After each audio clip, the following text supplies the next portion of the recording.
welcome to Local Edition. I'm Bella Shaw. We're so pleased to have our Assemblyman from the 38th District join us today, Cameron Smythe. Good to see you. Many of our viewers have grown up with you. They've attended school with you. They were around when your father was the mayor. They see Smythe Drive. They drive by there every day. You're just like a local fixture. And they still voted me to be their Assemblyman, despite all of that. So I'm very thankful and very appreciative for the community to put their faith and trust in me and to serve as their representative in Sacramento. So you followed in your father's footsteps, but in a way, you haven't. To some degree, right. My father, prior to or after his career in education, went into local politics and served on the city council and mayor.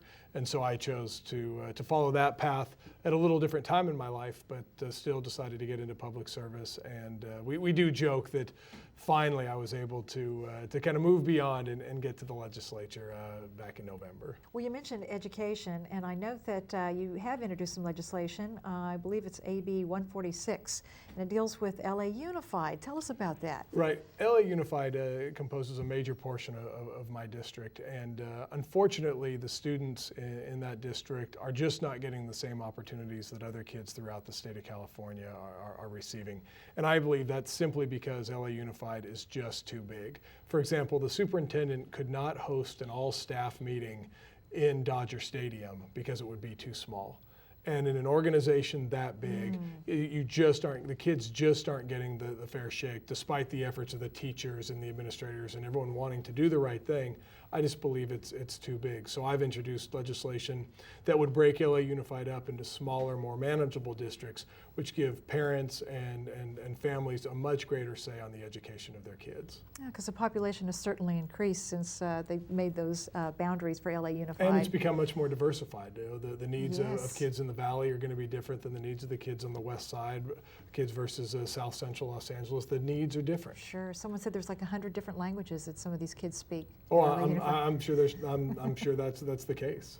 Let's talk about another bill, 534, which deals with bike lane funding.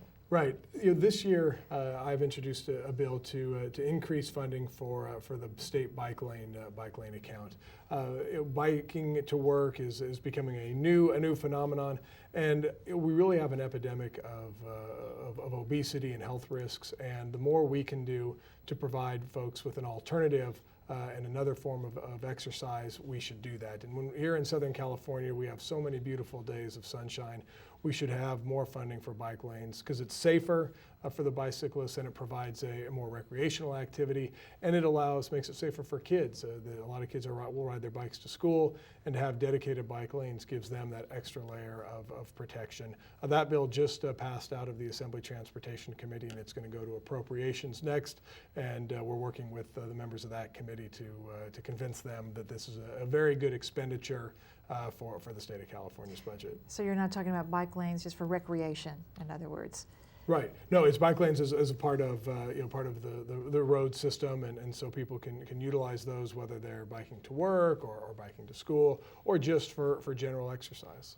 Okay, as long as they wear their helmets, that's very important. Absolutely. Too, isn't it? Absolutely. The CMEX mine was something that you really devoted a lot of time to when you were at the local level. Right, that's funny. And I made that the first bill that I introduced in the legislature was a bill regarding CMEX. However, that legislation is currently on hold as the city of Santa Clarita, the federal government, and CMEX are all working together on reaching an equitable solution. So I don't feel it's my role to interject myself into an area unless it's needed. So the legislation is there, but we're not going to do anything unless it's needed. So you're just going to stand back and see what happens? Absolutely. I hope you come and visit us again when you're back in town. It's my pleasure. Good to see you. Thanks, Bella. Assemblyman Cameron Smythe.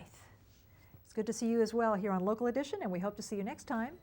I'm Bella Shaw.